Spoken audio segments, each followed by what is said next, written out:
When you Google top dream jobs, you get a Forbes article and a list. On that list, composed of what people would prefer to do if they had a choice, you have positions like pilot, actor, DJ, but also writer, YouTuber, influencer, and even blogger. Funny, I thought to myself, I'm kind of 5 things from this list. Not particularly the best example of any of them, but here, when I post semi-regularly on the channel, or very regularly over at the Deprogram podcast, which by the way has absolutely blown up out of proportions, link below, I actually kind of am a writer, YouTuber, influencer, and even blogger, as much as it pains me to admit it. And yes, it pains me because it's incredibly cringe to call yourself an influencer, or may God forgive me, a YouTuber, but also because when I saw the list, I had a bit of an identity crisis. I started asking myself, am I absolutely in love with every second I spend doing this because I've performatively internalized society telling me these sorts of jobs are great? Or is it that I love it because of the job itself and the purpose I find in it? Like, for example, the immense privilege of getting to talk directly to all of you and share my thoughts, modest knowledge, and most importantly, perspective. Basically, is it that I find purpose in my profession because of how much I love it, or do I love it because everyone says I should love it? And to expand, because nobody's here to listen to a guy on the internet talk about his midlife crisis at 27, the bigger dilemma here is about you, about all of us. Will we become happier if we ever reach that elusive, foggy, muddled peak we call success? This was a triumph. I'm making a note here. Huge success. Success is ideology. Success is one of the most fluid, non-rigid classifications we've arguably ever had as a species. Throughout the millennia, it folded and changed based on the era, the economic system, or the current social and cultural norms. On a personal level, it changes based on professions, personal experience, and religious belief. Successful soldier, a successful mother, a successful devotee to God, a successful lover, a successful thief.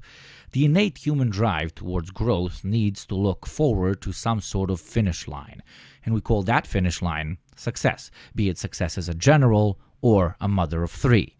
Fast forward to today, and things are slightly more complicated and yet much simpler. Through technological advancement and the introduction of the modern capitalist economy, all things slowly gave way to one singular great game, one over-encompassing definition of success which trumps all others, one field of success that leaves everything else as secondary, the pursuit of wealth, or, as polite society likes to call it, your career. And you, young Skywalker, we will watch your career with great interest. And sure, we've always competed. We always wanted to achieve a better, greater version of ourselves. So what does this now have to do with your usual capitalism equals bad rants? And sure, you can be a successful mom, a successful painter, a successful stamp collector, someone who runs a 50K, someone who kicks ass at World of Warcraft raids, or conversely, slays in bed. But when you are in a room with someone who makes a shit ton more money than you, you know very well that that room starts revolving around them. Today, money trumps everything. And yeah, status has always been, as the kids say, problematic, from the pharaohs to the dukes. But because nowadays success gets to only have one definition, getting money, it, for the lack of better phrasing, makes all other kinds of success feel meek in comparison. How much money do you make from painting? How much money do you make from running? How much money do you get from MMORPG raiding? Who the fuck was that? Crush him? What the fuck? Fuck! Or how much money do you get from screwing? No knights warring for honor, no artists doing it for the human soul, no priests doing it for the Lord. Only business.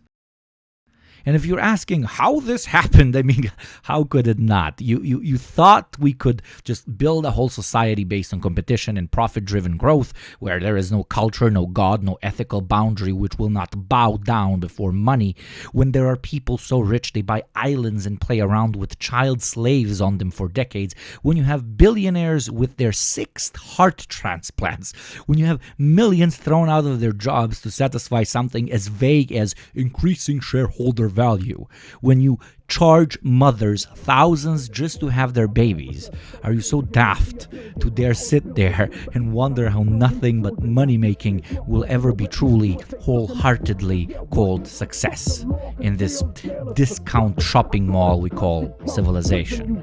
No, you shouldn't be surprised. You should be angry. You know my CEO corporate steez. Please overthrow governments overseas in a breeze. Politicians in my pockets for a few hundred G's. So if I'm ever in court, my assets are never free. But okay, we're just jealous. We didn't get to win in the great game, so now we're trying to convince people it's shallow or whatever to make ourselves feel better. That's probably what every temporarily disadvantaged billionaire would tell you about this sort of rhetoric, so instead of complaining, let's actually jump on board and see what this whole goddamn hype is about. That age-old cliche drawn-out put a gun in my mouth question. Does having lots of money actually make us happier? Scientifically. Well, until recently, a 2010 study coming from the United States National Academy of Sciences said that, sure, the wealthier you are, the happier you are, but to a point. At 75K, it plateaus. Conclusions drawn out of this by most standard media at the time went two ways. The progressives said, here, you see, no need for anyone to have too much money, while the reactionaries argued, you see, people with great wealth do it for the responsibility, not petty personal happiness. Both those points are under question now because there's a new kid in town, and by kid I mean a research paper, and by town I mean the minds of academics who can't believe anything unless it's reviewed by 20 other dudes from their profession. The recent study was conducted by researchers Daniel and Matthew, named straight out of the New Testament, and it challenges the belief that there is a threshold beyond which money no longer contributes to happiness. Their study, published in the Proceedings of the National Academy of Sciences, surveyed over 33,000 adults in the United States, asking them to report on their feelings throughout the day using an app. The findings suggest that, contrary to the previous theory that happiness plateaus at around $75,000 a year, happiness can continue to increase with income even beyond $200,000. However, the study also identified an unhappy minority of about 20% of participants whose unhappiness does not improve with rising income. For these individuals, factors such as heartbreak, bereavement, or clinical depression contribute to their misery, and increased income does not alleviate their suffering significantly. The researchers emphasize that while money can contribute to happiness for most people, it is not the sole determinant, and there are various degrees of happiness. The study also revealed that the effect of money on happiness differs based on income levels. Lower earners tend to gain more happiness from increased income compared to higher earners. Basically, if you go from 30K to 60K, you'll feel it a lot more than someone going from 200K to 30K. The researchers emphasize that money is not the sole factor in determining happiness, but can have some influence. In conclusion, when it comes to this study, it suggests that, on average, having more money can contribute to increasing levels of happiness for most people. However, individual circumstances and personal factors play a significant role, and money is not a guarantor of happiness for everyone. You slimy. Oh, moving. Uh-huh. Oh, $20. I wanted a peanut. $20 can buy many peanuts. Explain how. Money can be exchanged for goods and services. Woohoo! But it doesn't end there. Another study, this time from Harvard, expands on the discussion of wealth by asking what type of spending actually gives greater happiness or not. The research provides support for the idea that people around the world derive emotional benefits from using their financial resources to help others. I dream hard of helping people. Oh yeah, helping people. Oh, helping people. Also known as pro-social spending. The study analyzed survey data from 136 countries and found that pro-social spending is consistently associated with greater happiness. To test for causality, experiments were conducted in Canada and Uganda, two countries with different income levels, and it was found that spending money on others had a constant causal impact on happiness. The findings challenge traditional economic thought that emphasizes self-interest as the primary motivation for human behavior. Instead, the research suggests that the reward experienced from helping others may be deeply ingrained in nature and emerges across diverse cultures and economic contexts. Overall, this research provides evidence for the universality of the link between pro-social spending and well-being, suggesting that the emotional benefits of helping others are inherent to humans and can be experienced across diverse cultural and socioeconomic contexts. Key word there being helping others. It's just the case that in the current previously mentioned socioeconomic context, money is the main way through which we often feel we can help others the most. Which, by the way, wink wink, Patreon link below, help others. So to combine, having more money, it seems, according to statistical data at this current ideological moment, does make us happier. And helping others makes us even happier. So, did the people who pursued wealth as their main goal in life get it right? Well, depends on whether they actually ended up making more money or not. Saying that higher levels of income lead to greater levels of satisfaction might be true, but so is waking up one morning and being taken by a train to a wizardly prep school, or getting bitten by a spider and being able to jizz out of your arms and swing across the city. It's not the what, it's the if. Of course, it brings higher levels of happiness to not have to worry about bills or be able to travel on a whim. I'm sorry I had to make you sit through academic research when this stuff is pretty obvious. But, I needed you to take me more seriously. The problem with equating the pursuit of wealth with happiness is not that it doesn't bring it, but that you might not actually get rich. And even worse, that you might have sacrificed a much better life in pursuit of something you most likely were never going to get. Now, let's split those 2 points so I can better hammer the idea into your beautiful, little, or average or large skulls. I have a plan. If I'll just be a wealthy man, I wouldn't have to work at all. I fool around and have a ball.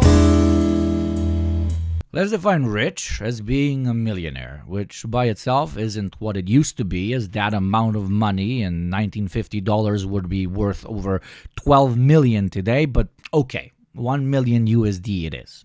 1 million USD in your net worth. So the value of your cars, houses, and shit, not just 1 milli sitting in your account available for spending. We're making it as modest as possible.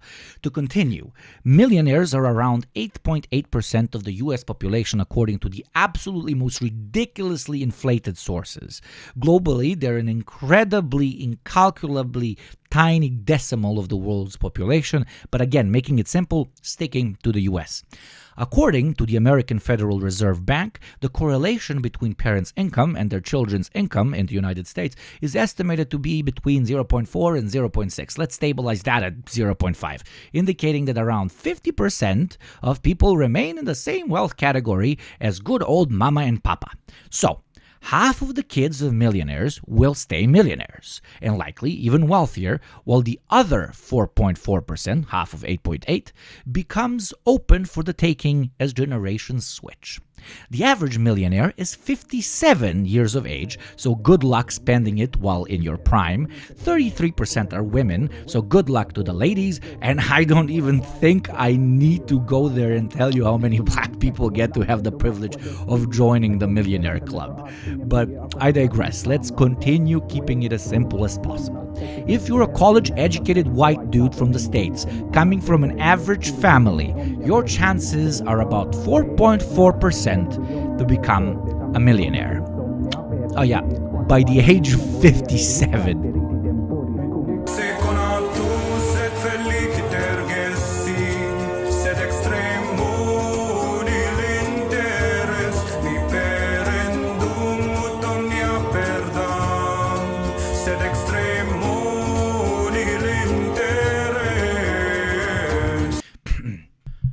Let's presume that those 4.4% end up being perfectly happy, and the other 4.4 who were born into $1 million and kept it are also perfectly happy.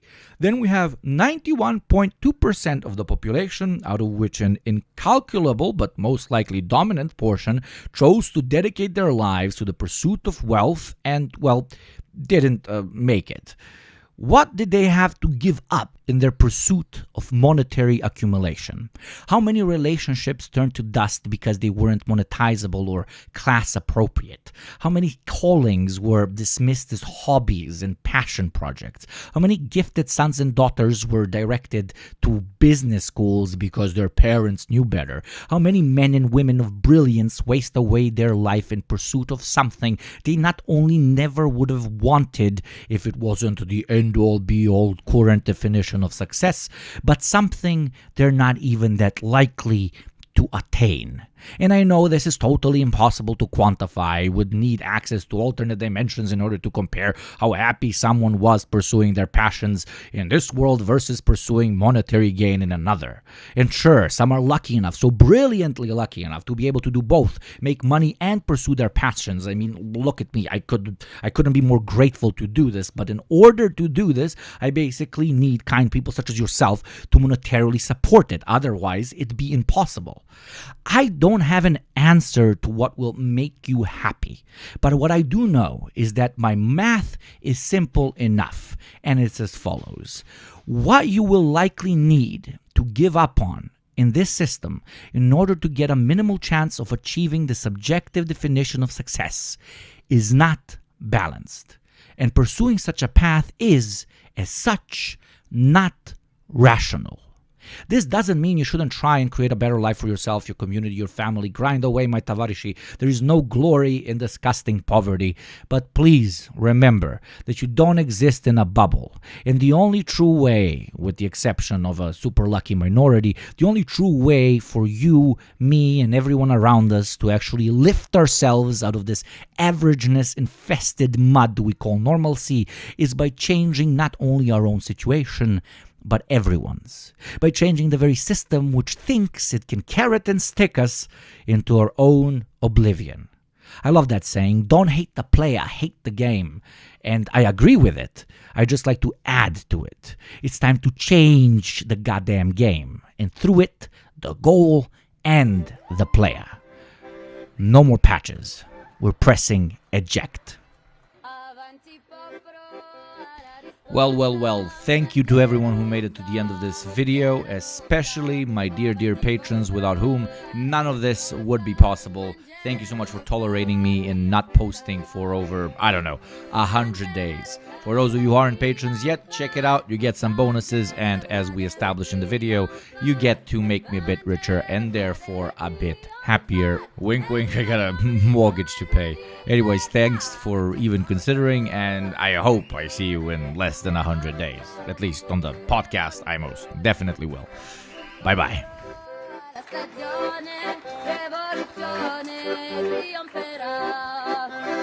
Bandiera rossa deve trionfar, bandiera rossa deve